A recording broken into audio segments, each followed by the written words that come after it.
Bonjour tout le monde, bienvenue dans cette vidéo pendant laquelle nous allons corriger un certain nombre d'applications. Nous commençons par l'application numéro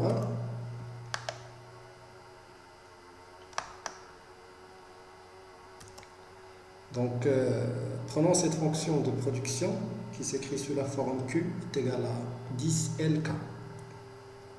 On vous demande de premièrement tracer la courbe d'Isocan pour Q1 est égal à 100 et Q2 est égal à 200 et deuxièmement de démontrer la décroissance et la convexité d'une courbe d'indifférence ou bien pardon d'une courbe d'Isocan. Donc nous commençons par la première question. Donc pour Q1 égale à 100, nous avons 100 égale à 10 LK.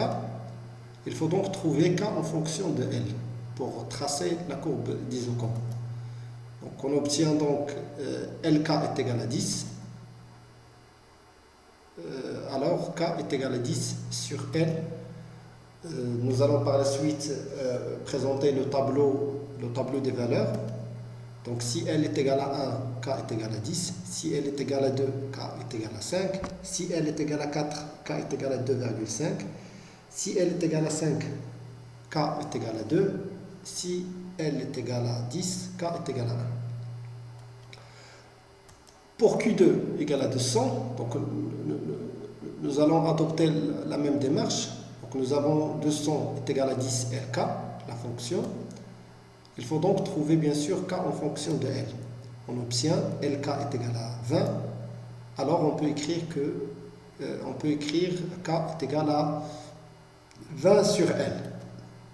On présente également le tableau des valeurs. Donc si L est égal à 1, K est égal à 20. Si L est égal à 2, K est égal à 10. Si L est égal à 4, K est égal à 5. Si L est égal à 5, K est égal à 4 et ainsi de suite. Donc on peut remarquer, d'après cette représentation graphique, que la courbe de Q2 est au-dessous de la courbe de Q1 et que la courbe est décroissante et convexe. C'est tout à fait normal. Donc c'est ce qu'on va démontrer pendant la deuxième question.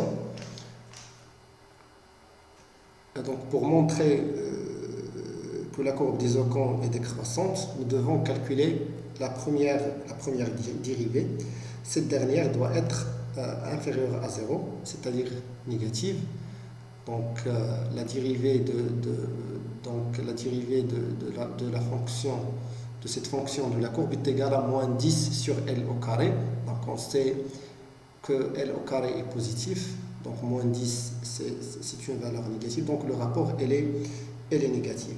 Donc on peut déduire que la courbe d'Isocan est une courbe décroissante. Concernant la convexité de la courbe, il faut calculer la deuxième dérivée. Cette dernière doit être supérieure à 0, c'est-à-dire positive. Donc K seconde, bien sûr, est égal à moins 10 sur L au carré prime. Donc nous allons trouver que K seconde est égal à 20 sur L à la puissance 3. Donc on sait déjà que la quantité de travail doit être bien sûr toujours supérieure ou égale à 0. Donc on peut dire que la courbe est convexe car la deuxième dérivée elle est strictement positive. Passons maintenant à la deuxième application. Donc pour produire une quantité d'un bien X, on doit combiner les deux facteurs de production, le travail représenté par L et le capital représenté par K. Les combinaisons possibles pour produire cette quantité peuvent être présentées dans le tableau suivant. Donc si K, le capital bien sûr égal à 4, le travail est égal à 1. Si le capital égal à 2, le travail égal à 2. Si le capital égal à 1, le travail égal à 4 et ainsi de suite. Donc on vous demande premièrement de calculer le taux marginal de substitution technique, c'est-à-dire le TMST, sur tous les points de cette courbe. Et deuxièmement, de donner la signification d'un TMST de 6. Donc on sait que le TMST égal à moins delta de K sur delta de L. Donc pour le premier point, on ne va pas calculer le TMST car on n'a pas une variation. Concernant le deuxième point, le TMST est égal à moins 2 moins 4 divisé par 2 moins 1 qui est égal à 2. Dans le troisième point, le TMST est égal à moins 1 moins 2 divisé par 4 moins 2 est égal à 1 demi, et ainsi de suite. Concernant la deuxième question, un TMST de 6 signifie que le producteur ou l'entreprise doit céder ou abandonner 6 unités de capital pour obtenir ou utiliser une unité supplémentaire de travail, tout en gardant ou maintenant le même niveau de production, c'est-à-dire la même quantité produite. Pour l'application numéro 3, soit la fonction de production suivante, f de Q égale à f de LK est égal à 12L K à la puissance 2. On vous demande de calculer la production marginale du capital et la production marginale du travail, de déduire le TMST et de déterminer la nature des rendements d'échelle. Calculons d'abord les productivités marginales. Donc on sait déjà que la production marginale du travail, c'est la dérivée de la fonction de production par rapport au travail. Donc c'est la dérivée de 12L K à la puissance 2 par rapport prime par rapport au travail, ce qui nous donne 12 K à la puissance 2. Pour la production marginale du capital, c'est la dérivée de la fonction de production par rapport au capital. Donc c'est 12L K à la puissance 2 prime par rapport au capital bien sûr, ce qui nous donne 24L K. Donc on sait déjà que le TMST égale à la production marginale du travail divisé par la production marginale du capital. Donc c'est 12K à la puissance 2 divisé par 24LK, ce qui nous donne K sur 2L. Concernant la nature des rendements d'échelle, on peut remarquer que la fonction de production est une fonction homogène car elle s'écrit sous la forme AL à la puissance alpha, K à la puissance bêta. Donc il suffit de calculer alpha plus bêta. Si alpha plus bêta est supérieur à 1, donc le rendement d'échelle est croissant. Si alpha plus bêta est égal à 1, le rendement d'échelle est constant. Si alpha plus bêta est inférieur à 1, le rendement est décroissant. Donc nous avons donc alpha est égal à 1 et bêta égale à 2. Donc alpha plus bêta égale à 3 supérieur à 1. Donc on peut conclure que le rendement d'échelle pour cette fonction est croissant.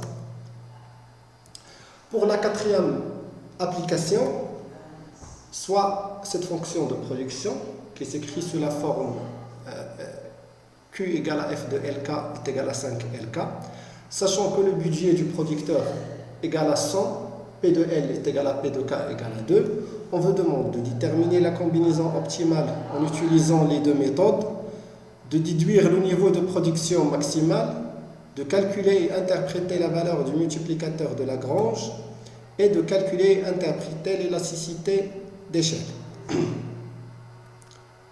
Donc pour trouver les combinaisons optimales, on doit calculer les productivités marginales. Donc nous commençons ici par la méthode de TMST. Donc la productivité ou bien la production marginale du travail est égale à 5K, la production marginale du capital est égale à 5L. On obtient donc le programme suivant. Donc il s'agit bien sûr d'un programme de maximisation. Donc 5K sur 5L est égal à 2 sur 2. C'est la première équation. La deuxième équation, c'est 100 égale à 2L plus 2K. D'après la première équation, on peut déduire que le K, c'est-à-dire le capital égal à L, égal au travail. Donc on remplace K par L dans la deuxième équation. On obtient 100 égale à 4L, ce qui nous permet de déduire que L est égal à 25 et alors K est égal à 25. Donc ce sont les combinaisons optimales qui maximisent la production. Pour la méthode de Lagrange, Donc il faut d'abord bien sûr établir la fonction lagrangienne qui s'écrit sous la forme L est égal à 5LK plus lambda facteur 100 moins 2L moins 2K. Donc bien sûr on doit annuler les dérivées partielles de cette fonction lagrangienne. Donc L' par rapport à L est égal à 5K moins 2 lambda égale à 0. L' par rapport à K, c'est-à-dire par rapport au capital, est égal à 5L moins 2 lambda égale à 0. L' par rapport à lambda, multiplicateur de Lagrange, égale à 100 moins 2L moins 2K égale à 0. Donc d'après la première équation et la deuxième équation, on peut déduire que lambda est égal à 5K sur 2 et est égal également à 5L sur 2. Donc on peut déduire que L est égal à K, c'est-à-dire le capital est égal au travail. On remplace maintenant L par K dans l'équation 3, dans la troisième équation du programme. On obtient 100 moins 2K moins 2K est égal à 0. Donc on peut déduire que K est égal à 25 et L est égal à 25. Donc ce sont bien sûr les combinaisons optimales, bien la combinaison optimale qui maximise la production. Maintenant, on peut déduire facilement la quantité de production maximale en remplaçant bien sûr L et K par leur valeur, c'est-à-dire par la combinaison optimale. On obtient donc la quantité maximale est égale à 5 fois L qui est égal à 25 fois K est égal également à 25, ce qui nous donne 3125. Donc c'est la quantité maximale. Pour la valeur du multiplicateur de Lagrange, le multiplicateur lambda. Donc on sait déjà que lambda est égal à 5L sur 2. On sait que L est égal à 25. Donc 25 fois 5 est égal à 125. Donc lambda est égal à 125 divisé par 2 égal à 62,5. Donc concernant l'interprétation, donc c'est dans un programme de maximisation, on sait que le multiplicateur de Lagrange lambda représente la production marginale du revenu, c'est-à-dire lorsque le budget augmente ou bien varie par une unité, la quantité produite augmente également par 62,5 unités dans 62,5 unités. C'est-à-dire lorsque le budget varie par une unité, la production varie par 62,5 unités dans le même sens. C'est-à-dire lorsqu'il y a une augmentation du budget, la quantité produite, bien sûr, va augmenter et vice-versa. Pour la quatrième question, concernant l'élasticité d'échelle. On sait déjà que l'élasticité d'échelle est égale à la somme des élasticités partielles, c'est-à-dire l'élasticité du travail par rapport à la production et l'élasticité du capital par rapport à la production. L'élasticité du travail par rapport à la production est égale à la production marginale du travail divisée par la production marginale du capital. Et l'élasticité du capital par rapport à la production, c'est la production marginale du capital divisée par la production moyenne du capital. Donc il faut calculer ces élasticités partielles. Donc l'élasticité du travail par rapport à la production est égale à 5K sur 5K est égale à 1. Donc nous avons déjà calculé la production marginale, donc est égale à 5K. Pour la production moyenne, on sait déjà que la production moyenne est égale à Q sur L, donc est égale à la fonction divisée par L. Donc c'est 5LK divisé par L est égal à 5A. On peut déduire que l'élasticité du travail par rapport à la production est égale à 1. La même chose pour l'élasticité du capital par rapport à la production, donc est égal à 5L divisé par 5L est égal à 1, avec bien sûr la production moyenne du capital est égale à la quantité produite, ou bien la fonction de production divisée par K, par le capital. Donc c'est 5LK divisé par K est égal à 5L. On peut déduire donc facilement l'élasticité d'échelle. L'élasticité d'échelle donc est égale à 1 plus 1 égale à 2. Donc comme interprétation,